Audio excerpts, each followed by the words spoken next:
Thank you everyone for joining. I appreciate you taking some time out to join us here with Coldwell Banker, and hopefully we're going to be able to get to some of your questions and make this time very valuable for you. I am currently broadcasting from my middle school son's room, which if I could show you the rest of the room, you'd understand the value of staging behind me. I won't show you the rest of the room because I'd like to remain married, but we are all changing things right now because of COVID-19. It's really turned our worlds upside down. And what we're doing today is helping you keep up with everything that has changed to ensure you understand and all of you understand throughout the country exactly what has not changed and how we can kind of keep America moving. So I'm going to walk through a number of things with you here today. The job of Coldwell Banker, which I'm fortunate enough to lead, is for our 100,000 professionals, agents, affiliates, and staff all around the world to bring the world to your doorstep. That's exactly what we're planning on doing today. So my focus here today is on the U.S. and trying to keep you not just moving, but informed. Fortunately, home has never been more important. So many of us who are sheltering in place or under stay-at-home orders are finding that out every day. Fortunately, I'm happy to report that the American dream is alive and well. We're going to start today's conversation by talking a little bit about how the federal government is working to ensure the American dream stays very much alive and well in our country, especially with the CARES Act, the third stimulus package, which we'll go through in a little bit more detail. Then we'll talk a little bit more about how the real estate market is functioning today. We, as one of the largest players in that market, are moving aggressively to help the market, and we have a lot of insight to share with you. And hopefully we'll get to answering your questions. We've got a lot of folks joining, so we'll try to answer the most important and most frequently asked questions as soon as we possibly can. Now let's dive into the CARES Act. So again, the CARES Act is the third stimulus package passed by the federal government. Congress acted on this not too long ago. The first two stimulus packages related to COVID-19 were a little bit more focused on health and welfare. The CARES Act had a little bit of that, but for the most part, it really focused on the overall economy. Fortunately, Congress learned a lot from what happened in the Great Recession, which was really a housing-driven recession, and those housing principles were applied to this economic crisis, which was not driven by housing, but we benefit from the learnings that we've had along the way. So we're going to walk through exactly what's in the CARES Act that specifically benefits or impacts you as a homeowner or a potential homeowner or someone who's looking to sell in the market today. There's a lot in that act. It's about 900 pages long. I actually have read the entire thing. I can tell you there's a lot in there, but it should give you a little bit of confidence to know that Congress came together across party lines to very quickly pass something that was a very well-written, well-crafted law that moves very quickly in some of the most important ways. There's not a lot of pork in that bill. It really is focused on trying to help the American people, which we should be proud of that. 4 things I want to raise specifically with you. Make sure you understand how these work. Number one is something that's got a lot of headlines and been a little bit misunderstood, and that's mortgage forbearance and foreclosure protection. So it is true there is forbearance in the Act for you if you have a federally related mortgage, which this is a mortgage that might be backed by or insured by FHA, VA, USDA, Fannie Mae, Freddie Mac. What you should really do, if you're not sure about that, is reach out to your servicer. So mortgage forbearance is essentially allowing those who are negatively impacted by this crisis and who have one of these federally related loans, call their servicer, indicate to that servicer that you do have a COVID-19 related economic crisis, and connecting with them to understand what kind of programs and forbearance you could participate in with them. I can't stress enough that you really need to reach out to your servicer. Unfortunately, some of the headlines have led some to believe that they do not need to pay their mortgage and that they have an automatic forbearance. That is not the case, and you could negatively impact your credit if you do not reach out to your servicer. So if you find yourself in an unfortunate circumstance, please do contact your mortgage servicer. That's the group that sends you your bills either in the mail or electronically. They do change over time, sometimes as loans are sold. Your current servicer, reach out to them and figure out how you can participate if you do need to in the forbearance of payment as well as foreclosure. Another protection relates to multifamily owners. So if you are indeed a landlord of multifamily properties, you may have some of the exact same protections. Now, you may need to prove some degree of hardship as opposed to the forbearance on the single family federally related mortgage side. But if you're a multifamily owner and you found yourself in some form of hardship, reach out to your loan servicer. And if that is federally related, you may similarly have a forbearance opportunity you can take advantage of. Again, the government trying to make sure that those who are homeowners and those who provide homes to others through multifamily space have some protection during this hopefully momentary and temporary crisis. There's also increased tenant protection. So if you're a renter, you may avail yourself of some of these tenant protections, specifically if you've been negatively impacted by COVID-19 and if your landlord is participating in any of the federally related programs. So think affordable housing or rural housing vouchers, income tax credit programs. If your landlord is participating in those, then they may be required by the CARES Act to extend some level of rent forbearance for you. What that essentially would mean is that eviction would be staved off if indeed you weren't able to make those incremental payments. Again, you should be reaching out to your landlord on that. There are a lot of state level programs related to that as well. So reach out to your landlord to have that conversation. But there are some key tenant protections in the CARES Act that everyone should know about. Finally, credit protection. If indeed you do reach out to a landlord or a creditor and you come to some sort of type of arrangement with them for your own personal finances, perhaps a forbearance or a partial payment, there were some rules in the CARES Act that were passed to ensure that your credit will not be negatively impacted if you're current today. It's the key point. If you're current today and you reach out to your creditor and come up with a plan with them, even if it's a partial payment or forestalling some payments, your credit should not be negatively impacted. Again, you got to reach out and you got to be current at the time that you reach out. So some of those headlines were a little bit misconstrued too. So those are the 4 things that we really wanted to make sure we highlighted on the CARES Act. Probably get into some more CARES Act Q&A as well here in a little bit. Another item I wanted to talk about was the market in general. We get the question all the time. So what do I need to know today about what's going on in the market? Well, first, I want to rewind slightly so that we all reground ourselves in the fact that the market was fundamentally strong and the results were strong going into this. So think January, February. In fact, the February numbers from the National Association of Realtors were extremely strong. I want to say up 6.5%. It may have been the best February in more than a decade in terms of how existing home sales had gone. So we were coming into this with some very strong fundamentals. Coldwell Banker being among the largest players in the space, we of course saw that cycling across the country. What NAR has done is they've reached out to understand better from agents around the country with Coldwell Banker and others how things are actually working, is they've tried to separate fact from fiction and dispel some myths. For instance, as we think about a crisis, oftentimes the questions that we get are prices going to be negatively impacted? Are we going to see home values decline? NAR did a broad survey and found that over 70% of agents were saying we're not seeing that, or we're not seeing sellers reducing their prices due to this crisis. I can tell you I'm personally not seeing that either as I look across the spectrum throughout the United States market. There may have been some mispriced properties that were priced perhaps too aspirationally that are getting a little more realistic, but for the most part, we are not seeing sellers reduce prices. We're instead seeing some sellers and some buyers take a bit of a pause. Perhaps wait just a minute, maybe it's a matter of weeks or a month or so before they list a home or look to buy a home. So we're seeing a little bit of displacement of the market, but we're not seeing price compression. We'll get into some more of that. Part of why we're not seeing price compression is, again, this was not a real estate-led economic crisis. We understand what drove the crisis on the healthcare side. It was not real estate-led, and we are supported by some of the best rates in history. In fact, we had a Coldwell Banker call the other day. We had the founder of Guaranteed Rate on, and that he had mentioned that the rates that we're seeing today are somewhere around that 3.5% rate. Even lower than that are actually the all-time low 30-year fixed rates that we've ever seen. A few weeks ago, there was a bit of a refi boom that absorbed some of the market, and you saw rates spike up a little bit. They've settled back down because part of what's happening is the federal government is in the mortgage-backed securities market, buying MBS securities, bringing those rates back down and calming the market. So we've seen quite a bit of that. We're also seeing transactions continue to close. Contactless transactions continue to close.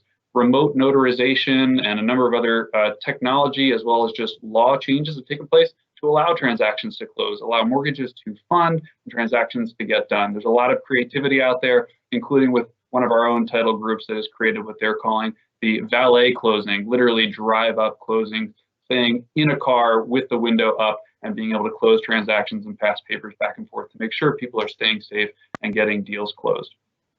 Another of the questions that we get a lot are, what can my agents be doing for me right now? What should I be thinking about within the market? And some of what we're talking about is how we're leveraging technology and how our agents are leveraging technology.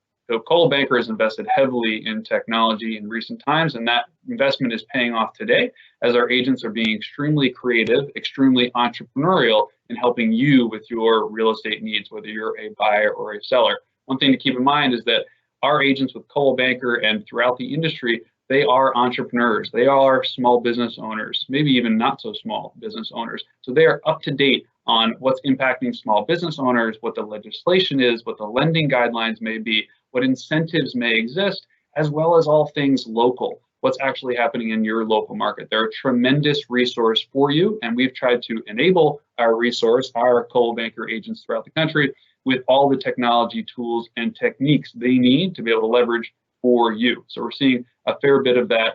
They're staying safe, keeping you safe, and yet they're here to serve. So we've had virtual listing appointments, virtual showings, virtual open houses, virtual consultations, and even entirely paperless digital closings taking place throughout the country. So there's been a big push on technology leading up into this point, but we've also seen mortgage lenders as well as states that have previously had laws that maybe made the purely digital closing a little bit more difficult. They've moved very quickly, legislators and governors around the country, to enable some of those digitization techniques that our agents know how to use and know how to leverage, make sure the transaction can remain entirely digital. So another thing that's true is our agents have always worked remotely. Many of you are trying to figure out how to work from home for the first time. Our agents have been working wherever the business is, in your homes and at their listings around the country for a very long time. They're very savvy.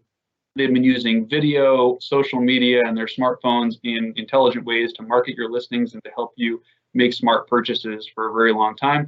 This is incredibly evident today. As a matter of fact, we're doing this presentation to you via something called Microsoft Teams Live Event. And our agents just in the past 6 weeks, I believe, have done 250,000 events with all of you, with their clients, with video calls, video tours, et cetera. So we're certainly well up to speed on how to leverage technology for your benefit. The results of that are showing up. So our agents are doing video tours of properties, and even most recently, I've heard a lot of reports of our agents doing video tours of neighborhoods, being able to show buyers who can't quite get to the destination yet. Maybe they're moving in from out of town. Our agents are actually giving them video tours of entire neighborhoods, the downtown, the street, doing the drive-throughs and the drive-bys to help them get a feel for the community of which they're soon going to be a part. Closing deals every single day, making offers, accepting offers, doing entirely electronic signatures and virtual closings, remote closings, even those valet closings every day. And in fact, I believe in the last couple of days, we've had transactions close everywhere from entry-level $100,000+ homes up to 43 million. So while certainly the market has slowed a bit by COVID-19, it's important for everyone to understand that there's quite a bit of business getting done today. And our Coldwell Banker agents out there around the country are here to serve you and help you get your business done. So as you prepare to buy or sell or rent, or you're just thinking about the market, we wanted to be here to answer your questions. I covered some of the most common questions already, but we want to be sure to allow a lot of time to get to your questions. I believe our Director of Internal Communications, Elizabeth Cow, is on the line. And Elizabeth, have we had anyone post questions yet? So we'll start with some of the most popular questions. And our first question today is, Ryan, given the rise in unemployment over the past 4 weeks, do you expect a major shift in pricing to occur over the coming months? I don't. An excellent question, because of course what drives real estate pricing more than anything else is the macro economy. Again, this isn't a real estate led economic crisis, so we're not going to see tremendous repricing of assets, of homes, unless there's something really significant on the macro front. Certainly the unemployment numbers most recently have been very significant. However, many of those unemployment numbers have been driven by what are likely temporary layoffs and or furloughs or underemployment reporting as well. So I do anticipate currently that we will not be seeing the kind of economic calamity that would be necessary in order to drive an actual decline in prices. I want you to be careful though, because you're probably going to see headlines that talk about average home sale price declining. That could be driven more by the mix of properties as opposed to the actual properties. For instance, if you look at pricing on Long Island, there are a lot of people who moved into their Hampton summer homes right now to shelter in place out there. Those homes may have been on the market previously and may have been at the higher end. If they take them off the market so that they can live in them for a few months, those homes aren't going to sell if they're off the market. That will drive down the average sale price, even though the value of any individual home did not decrease at all. It was just the number of homes at the high end in the overall math decline. So be very careful about any of the headlines you see about average home sale price declining, because we're not seeing that today. We might just see a mix in the numbers shift a little bit. Great, Ryan, thank you. What would you tell our buyers who are waiting to see what happens? Oh, well, it's so much like the seller or the buyer or the individual who's trying to pick the absolute lowest point of mortgage rates ever in history and only get that mortgage. It's very, very, very difficult to time the market. What we are most likely going to find is that when we initially emerge from this, where there may have been a little bit tighter inventory in the past, perhaps there's a little bit of a surge of new listings from people who had held off on listing for a little bit. Buyers are likely going to find that while you may go searching feeling like you are perhaps one of the only buyers out there and you have a little bit more leverage, you're probably going to find other buyers as well. So I think it's going to continue to be a competitive situation. If you're uncertain about your own personal economic situation, then I can understand that being a driver behind your timing. But if you feel confident that it's time for you to move forward with a purchase, I would suggest you get out there, understand the properties that are on the market, start to understand where you might want to be, and do not hesitate to make an offer. There are a lot of buyers out there today. We're accepting offers all the time. You're probably seeing that in your own local community of for sale signs coming out and new families moving in, even while shelter-in-place orders are afoot. So I would not wait if you are a buyer. I would get out there and aggressively search for the home that is right for you. I would not expect that you're going to see a big decline in sale price and you would have sort of missed that window if you had not waited. I do not expect that to happen. So I do think you need to move if it's the right time for you.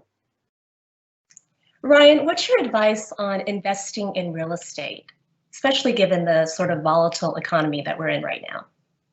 So the best advice in investing in real estate is to do it for the long term. So unless you're truly looking to be a house flipper, perhaps buying a fixer-upper and then getting it back on the market, the absolute moment in time is less important than the overall longevity. So over time, real estate has proven to be a very sound investment and typically an appreciating investment in virtually all markets, even across market cycles. So if you're contemplating investing in an income-producing property, now is as good a time as any to look for that.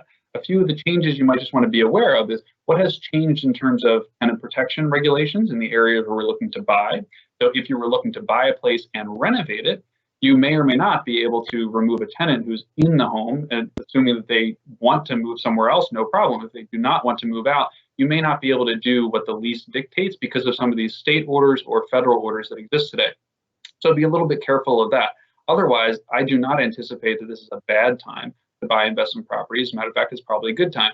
Don't look for buying a dollar for 50 cents. We're not going to find fire sale pricing out there. So if you believe it's a good time to expose yourself to income producing properties, then go ahead, pick the right agent, start your search, and look for those properties to put into your portfolio for the long term. But again, if you're looking for a real bargain, I wouldn't anticipate you're going to find that in the near term. And in fact, if you wait, you're probably going to miss out on some increased appreciation. Ryan, can you also share your thoughts on how you see the residential housing market faring, especially once we get beyond the COVID-19 pandemic? Sure. In terms of overall market, that really is going to depend upon the macro fundamentals. Going back 15 years or so, we saw a housing market that was a little bit disconnected from the overall macroeconomic fundamentals. Home prices were increasing faster than, much faster in some cases, than incomes were increasing or jobs were being created. We got a little disconnected, and unfortunately that led to a housing-driven or real estate-driven recession that became the Great Recession. That's not what we have here. So where we were very recently is a very strong fundamental economy and a strong fundamental housing market. We were not building, and we still are not building, enough homes to even replace the homes that we are losing today by things like fire and flood. So inventory is getting tighter and tighter. The home builders, as much as they may want to be building a lot more than they are, they're probably building half or less of what they need to. That'll continue to put upward price pressure on homes. Some of the macroeconomic displacement we're talking about may relieve a little bit of that pressure, but I would anticipate that as we stabilize, we're going to get back to a place of relatively steady home price appreciation. National Association of Realtors and a lot of third-party resources like Mortgage Bankers Association agree with that and are projecting continued home sale price appreciation in the years to come. Less steadier and sort of less choppy than what we saw over the last 15 years. And Ryan, on that same note, are you seeing certain areas of our country being impacted more than others? Yes, for sure. So I'm broadcasting today in northern New Jersey, outside of New York City. Unfortunately, as many of you are aware, this is a bit of a hotspot. In some of the areas where COVID-19 either came very early, such as Northern California, or has been more prevalent, such as this area, then we're seeing governments lock down a little bit harder in terms of the shelter in place or stay-at-home orders and what qualifies as an essential activity. Unfortunately, that does mean that in some cases, the demand may not have gone away. The homes may still be there to sell and the buyers may still be there to buy, but some of the apparatus may have been disrupted. So if, for instance, a home inspector is not able to get out to a home due to government order, then that really does grind to a halt some of what the necessities of many home sale transactions. So in areas that moved early on the shelter in place or in areas that are really hit hard, we're seeing a much greater slowdown in transaction volume. Interestingly, though, we are not seeing price pressure even in those areas that are most dramatically impacted. For the most part, sellers understand that there is a buyer for their home and they may need to wait a little longer to get that transaction closed, but they are not finding a necessity to cut prices. Why would a seller want to list right now? So in general, whether you're looking to buy or to sell, it should be driven by your needs, your desires, and probably something going on in your life. If you're buying a second or third home or a vacation property, it may be slightly different, but for your personal residence, owner occupancy status, maybe there was a change in the family. Perhaps you're welcomed a new family member, which is fantastic. Maybe a job change occurred, you need to move, or you've always wanted to move closer to work and now's the time to do it. Those reasons still apply today. So if your life is still driving you to want to buy or to sell, there is no time like this time to be able to try and progress that. It may take a little bit longer because of some of, again, that interruption that we talked about. So the idea of waiting to be able to move forward with your life in the way that you had desired to do so doesn't really make a lot of sense. If you wait longer and if the cycle time is longer because of some of these overall challenges, you could put yourself months away from where you wanted to be when you wanted to be there. So I would say if you're looking to sell, working with your agent, understand the best strategy to do so, move forward today. If you're looking to buy, start your search. Don't wait. See if you can narrow down the properties that are most appealing to you and move forward. And Ryan, for those who do have their home on the market, how can a seller know if their sort of decrease in showings has anything to do with COVID-19, or is it maybe a result of being overpriced? Very, very difficult to discern this right now based purely on the data. Really requires a lot of conversation. So for instance, working with your agent, whether you're working with Coldwell or not, your agent should be a great resource for you on this. One, they should be conducting showings, virtual showings to the extent they possibly can, or allowing you to help them to do exactly that. And they should be getting feedback from those showings, right? So potential buyers who are working with an agent, your agent should be reaching out to them to get feedback from them or get feedback from their agent. That feedback should be increasingly precise. They may be leaving those comments on some of the tools that we have that you may be able to have access to, or they may be just directly speaking to your agent and telling them what's appealing or not appealing.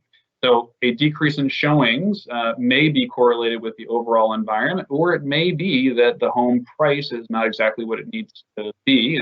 And that's the kind of feedback that you can get from the buyer group. Another thing that you should be doing is leveraging your agent. So any great Coldwell agent is going to be connected deeply with all the other agents in that not only office, but overall market, and reaching out to get feedback on the positioning of the property, the marketing of the property, and the pricing of the property. That feedback is something you should take very seriously. They're going to be bringing that information to you, helping you to adjust your pricing, perhaps adjust your expectations to be able to move forward.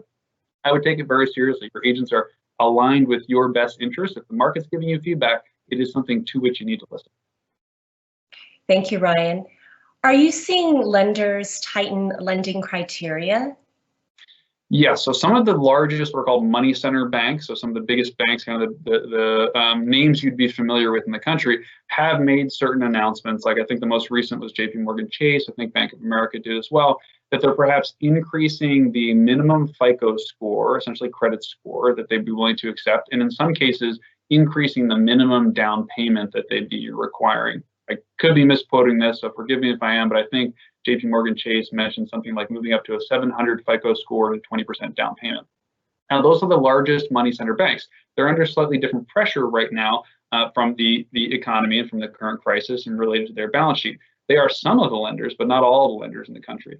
There's an enormous portion of the market that has been absorbed since the last crisis by these non-bank lenders, as well as community lenders. Both of those are having very different experiences than some of the largest banks today, and they may not be tightening their standards in the same way. So you should be sure to connect with a mortgage expert and understand what your opportunities are. Not all banks have increased their credit score requirements, and not all banks have, or lenders have, increased their minimum down payments. In fact, there are significant government programs, whether it's FHA and a lot of the Fannie Mae and Freddie Mac backed programs. If you're a military veteran, VA program is a terrific program to explore. If you're in maybe a rural area USDA program, those government program standards have not changed, and lenders who are participating in them for the most part have not adjusted them either. So definitely explore. While you see headlines, do not just pay attention to the headlines. Work with your Coldwell Banker professional, your mortgage professional, and understand what is available to you, because it's going to be different than the headlines.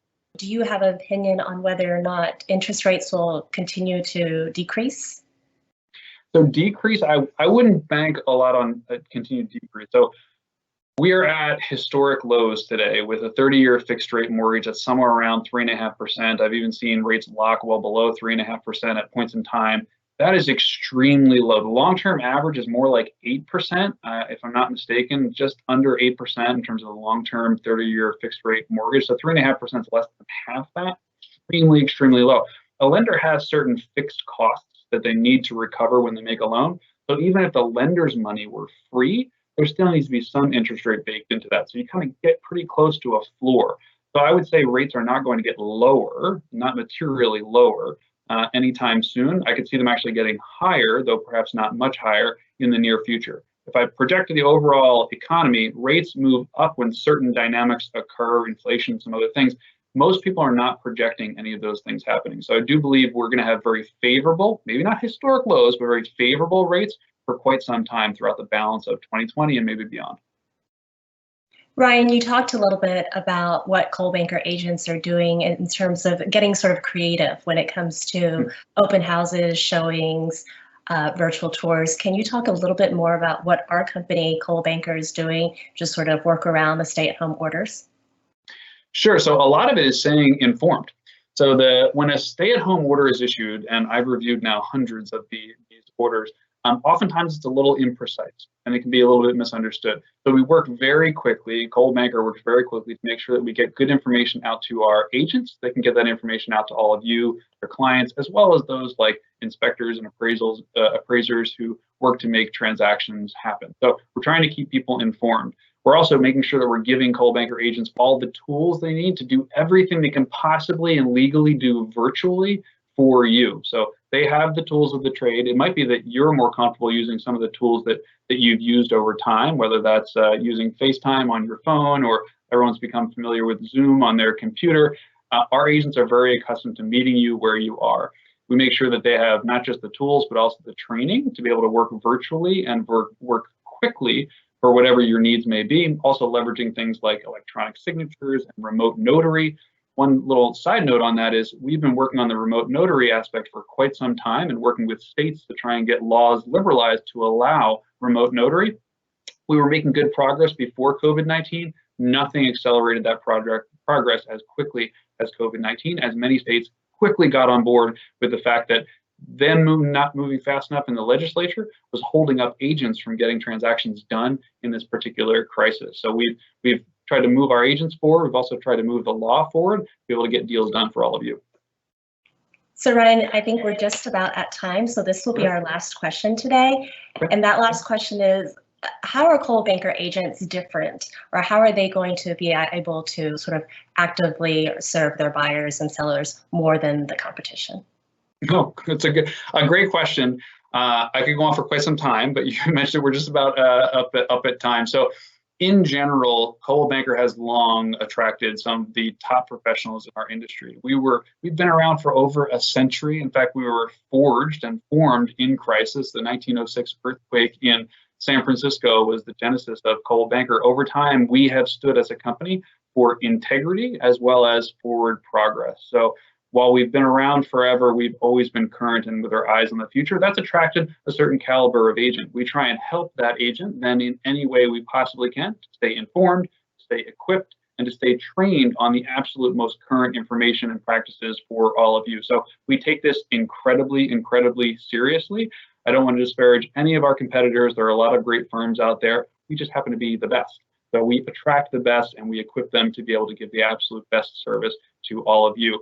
That becomes more apparent than any other time in times of crisis like this. So we're in a very unfortunate time with COVID-19, but our Coldwell Banker agents are rising to the challenge in incredibly impressive ways. It really truly moves me to even understand what they're doing every day out there for all of you. And we're behind them every step of the way, equipping them, training them to be able to deliver the best service for you.